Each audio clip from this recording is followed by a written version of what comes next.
Welcome in, and I'm talking ball machines in this video. Before I get started, if you're interested in more of the content that I have, check out my membership. I got a few good videos on there for just $5 a month. The membership's gonna help me travel to tournaments. That's what I like to do the most. I like to travel to tournaments. I want to meet people. I want to get more involved in the filming and the journalism aspect of tennis. So membership really helps me do that. I'm going to a tournament at the end of this month. If I had, say, 100 members, that would pay. If I had 100 members, I could easily go to a tournament every month outside of my area. I could go to Florida. I could go to California. Who knows where I could go with just merely 100 members. So check that out and let me know what you want to see. I can put it on there. I got a lot of good stuff that I can't or don't want to release on YouTube. So ball machines. I did use a ball machine. I'll admit I'm not a fan of ball machines, but I do think they do have their value. I think I've mentioned this before. I was a coach at a high school who had a really good ball machine. I worked at a country club that had the same really good ball machine. I forget what it was called. It was one of those big giant green ones that you could set. You could have the settings and the speeds any way you wanted. It had remote control and all that good stuff. And I remember using it specifically. I used it to teach myself the modern forehand. I'm not going to get into that story, but just like feeding, it's the same thing with the ball machine. It has its value, and I'll tell you what I would use it for. Number one, you can get a good workout. If your objective is to get a good workout, then you can use the ball machine. Meaning if you have a ball machine that moves you side to side, up and back, then it's a quality ball machine and you can get a good workout and increase your stamina, increase your fitness. So that's the first thing I would say that a ball machine is good for. It still doesn't replace a good partner. If you have a good partner, you can do the same. You can do the same thing. You can get a good workout by playing certain ways, etc. So if you don't have a good partner, then of course you can use the ball machine for that.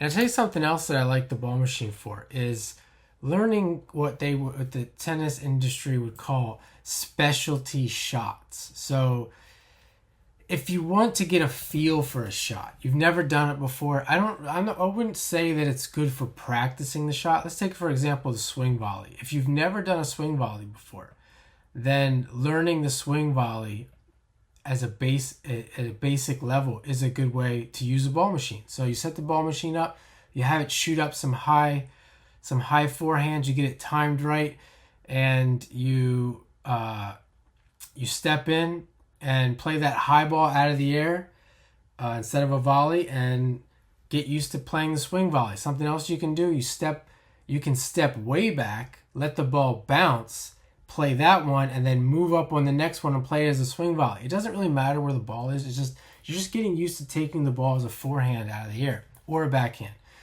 You can do the one hand, you can do two hand, you can do left-handed, you can do right-handed, all that good stuff. So there's that. Drop shot, another good example. If you're not really proficient at the drop shot, you haven't really done it, you're not comfortable with it, you can set up some kind of game where you're hitting drop shots. And the second thing I would do is, well, let me just say, before I get into that, something else just came to my mind, like for kids or for people who are just coming to tennis that don't have a lot of these shots, like even a basic one, like the half volley. I mean, you could do this for anything. Half volley, forehand. If you've never hit a forehand before, I don't think it's ideal. If you just want to get a feel for it, but like take the half volley, for example.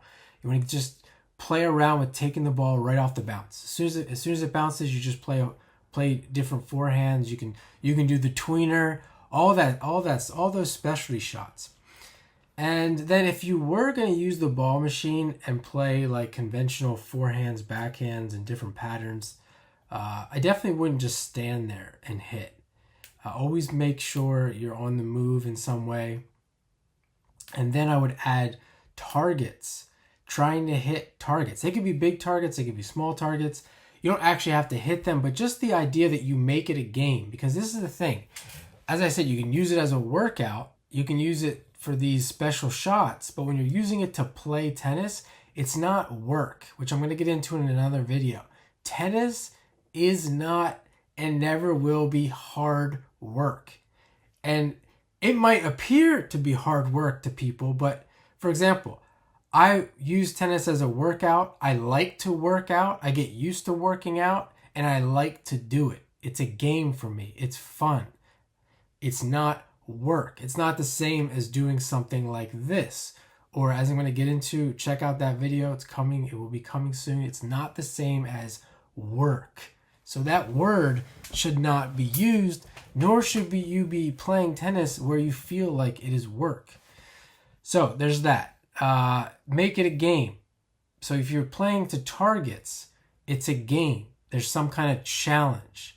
The challenge isn't to be perfect. The challenge, even with a ball machine, is never going to be to get how many balls can you get in a row. Again, if you've never done it before, if you've never hit 10 balls over the net, maybe that's what you do. But for a person who's a player, the game on a ball machine will never be something like that. That the game has to be challenging. Keyword, challenging makes for a good game. So if you get lost in, I'm going to use the ball machine to work on my strokes, keywords there that you can see that pop up: work, strokes. This has nothing to do with tennis. So that's something that I wouldn't use the ball machine for, and you see it. You constantly see it to this day. People are using the ball machine for those reasons. I know the ball machine is popular, so maybe in the future I'll do some more videos on ball machines to show you exactly what I mean. But if you watch this video at least maybe once, if you don't get it twice, 3 times, I think you can understand where I'm coming from and make some sense out of it. So thanks for watching, and have a great day.